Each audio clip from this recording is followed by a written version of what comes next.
Have you ever walked into a place and immediately thought, "This doesn't feel right"? That gut feeling we all get sometimes? Well, when it comes to choosing a nursing home for yourself or someone you love, that feeling becomes more important than ever. Hello friends, I'm so glad you're here with me today. The decision to move to a nursing home is perhaps one of the most significant choices we face in our golden years. And honestly, it can feel overwhelming. I'll never forget meeting Eleanor, a vibrant 78-year-old who had always been fiercely independent. After a fall that resulted in a broken hip, she realized she needed more support than her children could provide. "I felt like I was losing control," she told me, tears welling in her eyes. "Everyone was making decisions for me, and before I knew it, I was living somewhere that just didn't feel like home." Eleanor's story isn't unique. So many of us find ourselves or our loved ones making quick decisions during vulnerable moments. And that's exactly why I created this video, to help you navigate this journey with confidence and ensure you find a place that truly feels like home, not just a facility. Today, we're going to explore the 5 biggest mistakes that seniors and their families make when choosing a nursing home. More importantly, I'll share with you exactly how to avoid these pitfalls, ensuring you make a choice that brings peace, comfort, and dignity to your life or the life of someone you love. What makes this conversation so crucial is that the right nursing home isn't just about medical care. It's about maintaining your quality of life, preserving your dignity, and finding a community where you can continue to thrive. The wrong choice, on the other hand, can lead to isolation, inadequate care, financial strain, and genuine unhappiness during what should be comfortable, fulfilling years. Throughout our time together, we'll uncover the hidden factors that many people overlook, the questions you absolutely must ask during tours, and the red flags that should send you looking elsewhere. I'll also share stories from seniors who've been where you are now and how their experiences, both good and bad, can guide your decision. So, are you ready to become empowered in this important decision? Let's begin by looking at the first major mistake many people make when choosing a nursing home. Mistake 1. Focusing only on appearance and amenities. Picture this: you visit a nursing home that looks like a luxury resort. Beautiful gardens, an elegant lobby with a grand piano, and a dining room that resembles a high-end restaurant. It's natural to think, wow, this place is perfect. But here's where so many people go wrong. They let those first impressions override everything else. Don't get me wrong, a pleasant environment matters. But what happens when the shiny surface starts to wear off? What truly impacts your daily life isn't the marble countertops or the artwork on the walls. It's the quality of care, the attitude of the staff, and whether residents are treated with respect and dignity every single day. Mary, a dear friend who moved into a nursing home 2 years ago, told me she chose the most beautiful facility she toured. 6 months later, she realized that while the place looked immaculate during visiting hours, staffing was so thin during evenings and weekends that sometimes she'd wait over an hour for assistance. "I would gladly trade the fancy chandelier in the lobby for another nurse on the night shift," she confided. So what should you look for instead? When you visit a potential nursing home, try to see beyond the surface. Watch how staff members interact with current residents. Do they know residents by name? Do they knock before entering rooms? Are they patient when residents need extra time to express themselves? Ask yourself, how would you feel living there day after day, not just visiting for an hour? Would you be comfortable asking these staff members for help with intimate care needs? Do the residents seem genuinely content or merely resigned? And here's something many people don't think to do: visit at different times of day. The atmosphere during an official tour at 10 a.m. might be completely different from what you'd find during dinner time or on a weekend. If possible, visit during a meal, when staff are busy and you can observe how residents are treated during hectic periods. Have you ever noticed how some places feel different depending on when you visit? How would understanding the nursing home's true daily rhythm affect your decision-making process? Mistake 2. Ignoring location and its impact on relationships. I never see my grandchildren anymore.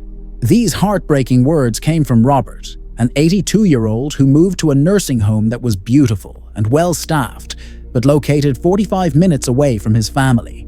His children had good intentions. They found a place with excellent ratings and modern facilities. What they underestimated was how the distance would affect their ability to visit regularly. One of the most overlooked factors when choosing a nursing home is its location relative to family and friends. It might seem obvious, but in the moment, many people prioritize other factors without fully considering how location will impact their social connections long-term. Research consistently shows that regular social interaction is vital for seniors' mental and emotional well-being. A nursing home might have every amenity imaginable, but if it's too far for regular visits from loved ones, loneliness can quickly set in. Think about your typical week. How often do family members drop by your home now?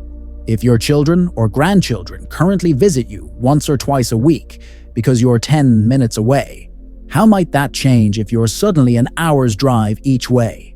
Even the most devoted family members may find it challenging to maintain the same frequency of visits when distance becomes a factor.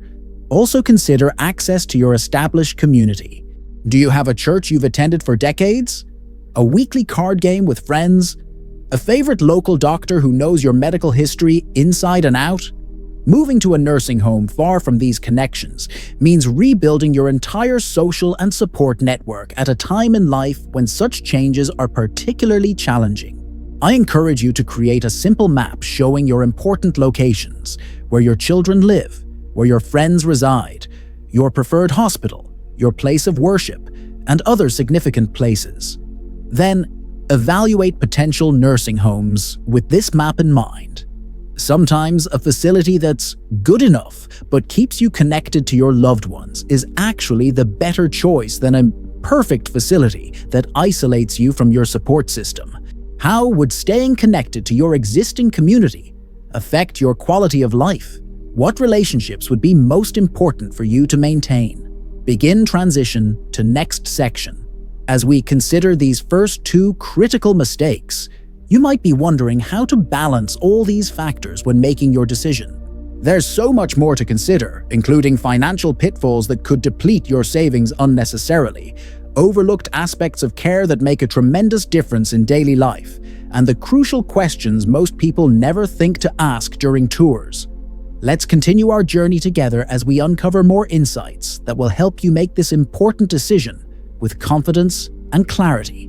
You know, as we continue exploring this important journey together, I'm reminded of something my mother used to say. It's not just about finding a place to stay, it's about finding a place to live. Those words carry so much wisdom, especially when we're facing significant life transitions, like moving to a nursing home. So far, we've talked about looking beyond those first impressions of beautiful facilities and considering how location impacts your ability to maintain meaningful relationships. These insights alone could save you from years of regret. But there's more to consider, much more, and that brings us to another critical mistake that could affect not just your quality of life, but your financial security as well. Mistake 3, not fully understanding the financial structure and hidden costs. They never told me about all these extra charges. That's what James, a 73-year-old retired accountant, told me with frustration in his voice. Despite his background in finances, even he was caught off guard by the complex billing structure of the nursing home he'd chosen. What appeared to be an affordable monthly rate quickly ballooned with additional fees for services he'd assumed were included. This scenario plays out far too often. Many nursing homes advertise their base rates prominently, but those rates might not include essential services like medication management, assistance with bathing, transportation to medical appointments, or even laundry services. Before you know it, what seemed financially manageable becomes a serious strain on your savings. I remember sitting with Barbara, a vibrant 82-year-old who prided herself on her careful financial planning. She showed me her nursing home bill, pointing to charges for personal care assistance and medication administration. Services she needed daily but hadn't realized would cost extra. "I budgeted so carefully my whole life," she said, "and now I worry about running out of money before, well, you know." Does that feeling resonate with you? That concern about preserving the financial security you've worked so hard to build? Here's how to protect yourself. First, always ask for a comprehensive list of all potential charges in writing. Don't settle for vague assurances like "most of that is covered in the base rate." Request specifics. What exactly is included in the base rate? What services incur additional fees? Are there different levels of care with different price points? How often do rates typically increase, and by what percentage? Second, consider your current and future needs realistically. If you currently need minimal assistance but have a progressive condition, understand how costs will increase as your needs change. Some facilities charge substantially more as residents require higher levels of care. Third, and this is particularly important, understand the financial implications if your funds run low. What happens if your savings are depleted? Does the facility accept Medicaid after private funds are exhausted? Or would you need to move elsewhere? This scenario is more common than many people realize, and knowing the policy up front can prevent a traumatic future transition. Have you thought about how your care needs might evolve over the next 5 or 10 years? How would changing needs affect your monthly expenses in each facility you're considering? Mistake 4. Overlooking staff turnover and training. Let me tell you about something that happened to my friend Helen just last year. She had chosen what seemed like the perfect nursing home. Clean, well-appointed, with friendly staff who greeted her warmly during her tour. 6 months later, she barely recognized anyone working there. The nurse who had helped her settle in was gone. The aide who had learned exactly how she liked her room, arranged had left for another job. Even the facility director had changed. "I feel like I'm constantly introducing myself to strangers," she told me. "Just when someone learns my preferences and needs, they're replaced by someone new who has to start from scratch." Helen had fallen into a common trap. She hadn't investigated the facility's staff turnover rate, one of the most reliable indicators of quality care and workplace culture. High turnover doesn't just mean inconsistency. It often signals deeper problems like poor management, inadequate training, or stressful working conditions that eventually affect resident care. Think about it. The staff members at a nursing home become an essential part of your daily life. They're the people who help you with your most personal needs, who know your preferences, who notice subtle changes in your health or mood. Continuity in these relationships isn't just about comfort. It can be crucial for proper care.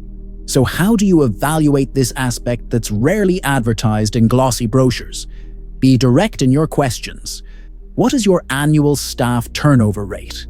How long has the current director been with the facility? What's the average tenure of your nursing staff? Quality facility with good management and working conditions will not hesitate to share this information. Also, pay attention to staff training. Ask about the required qualifications for different positions and what ongoing education is provided. Inquire specifically about training for conditions that might affect you, whether that's dementia, Parkinson's, diabetes, or mobility issues. During your visit, observe staff interactions. Do they appear rushed and stressed, or do they have time to speak with residents? Do they treat residents with respect and dignity? The way staff members relate to current residents is likely how they'll relate to you as well. I'll never forget visiting a nursing home where I saw an aide kneeling down to eye level with a resident in a wheelchair, gently touching her hand while they spoke. That simple act of respect told me volumes about the facility's culture and priorities. Have you noticed differences in how staff interact with residents at various facilities you visited? What might those differences tell you about the quality of care you could expect day after day? As we reflect on these crucial considerations, you might be wondering what other factors could make the difference between merely adequate care and truly thriving in your new home. There's one more critical mistake that could profoundly affect your dignity, independence, and overall well-being. A mistake that, unfortunately, too many people realize only after they've already moved in. In our final part, we'll explore this last pivotal mistake, along with actionable strategies to ensure you find a place where you're not just staying, but truly living with purpose and joy. Welcome back, friends. I hope you're finding our conversation valuable as we navigate this important decision together.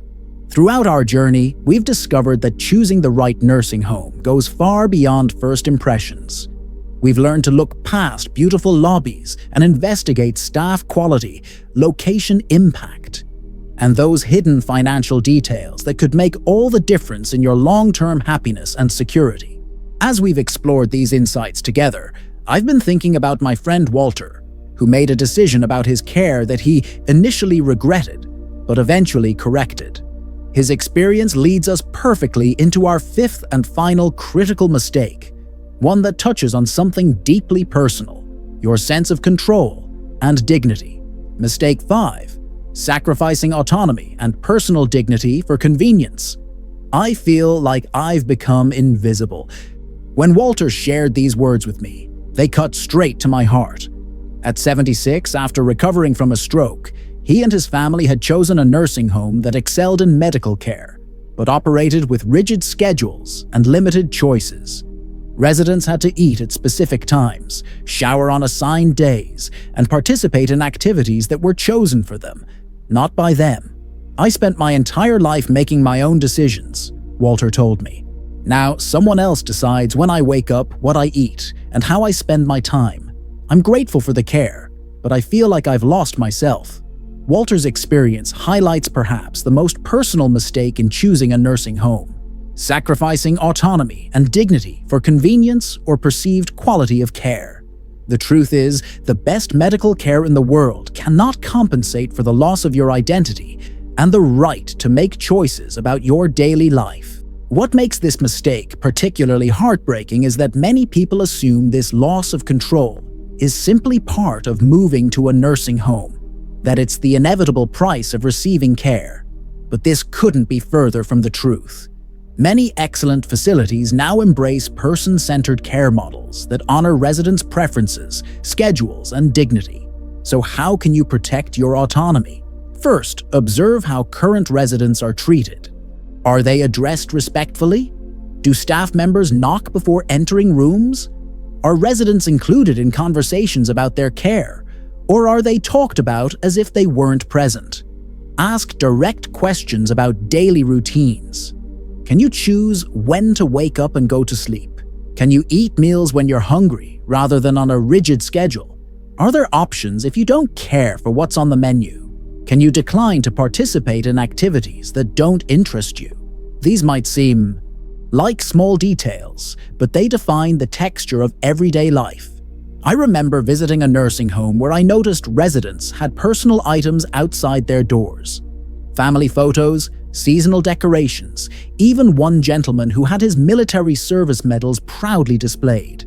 When I asked about it, the director explained, "We want everyone to feel this is truly their home, not just a room in our facility." That philosophy extended to their care practices as well, with flexible schedules and staff trained to honor individual preferences. Contrast this with another facility where all the rooms looked identical and residents were dressed in similar clothing. When I asked about personalization, I was told, "We find it's easier to maintain our standards when we keep things uniform." That single statement revealed volumes about their priorities. Efficiency over individuality. Take a moment and imagine your ideal day. When would you like to wake up? What would you like for breakfast? How would you spend your morning, your afternoon? Now, as you evaluate nursing homes, ask yourself, which facility would come closest to allowing you to live that ideal day? Where would you feel most like yourself? After all, the purpose of a nursing home isn't just to keep you safe and healthy. It's to provide an environment where you can continue to live a meaningful life with as much independence as possible. Your life experience, your preferences, and your dignity matter profoundly, regardless of your age or care needs. As we reach the conclusion of our time together, I want you to picture something with me. Imagine waking up in a place where the staff greet you by name, where your preferences are known and honored, where your family visits regularly because they're nearby and feel welcome. Imagine having access to the care you need without financial surprises and maintaining your dignity and independence even as you receive assistance. This vision isn't a fantasy. It's entirely possible when you approach your nursing home decision with awareness and the right questions. By avoiding the 5 critical mistakes we've discussed, focusing only on appearances, ignoring location impact, misunderstanding financial structures, overlooking staff quality, and sacrificing autonomy, you position yourself to find a place that truly feels like home. I want you to know that the wisdom and experience you've gathered throughout your life are your greatest assets in making this decision. You know yourself, your needs, preferences, and values better than anyone. Trust your instincts. If something doesn't feel right during a visit, pay attention to that feeling. It's often your experience speaking to you. Remember Walter, who I mentioned earlier. He eventually moved to a different nursing home that emphasized resident choice and dignity. 6 months later, he told me, "I feel like myself again. I'm not just surviving here, I'm living." His story reminds us that it's never too late to advocate for the quality of life you deserve. As you continue this journey, I'd love to hear about your experiences. What factors are most important to you in choosing a nursing home? Have you encountered any of these mistakes in your search or discovered other considerations that matter to you? Please share your thoughts in the comments below. Your insights could help someone else facing the same decision. If you found this conversation helpful, please consider giving this video a thumbs up and subscribing to our channel for more practical guidance on navigating life's important transitions. We're committed to providing information that empowers you to live your best life at every age. Remember, this transition, like all others you've weathered in your life, is one you can navigate successfully with the right information and support. You've made important decisions before, and you have the wisdom to make this one too. We're all on this journey together, learning and growing at every stage of life. Thank you for spending this time with me today. Until we meet again, take care of yourself because you matter, your choices matter, and your happiness matters no matter your age or circumstance.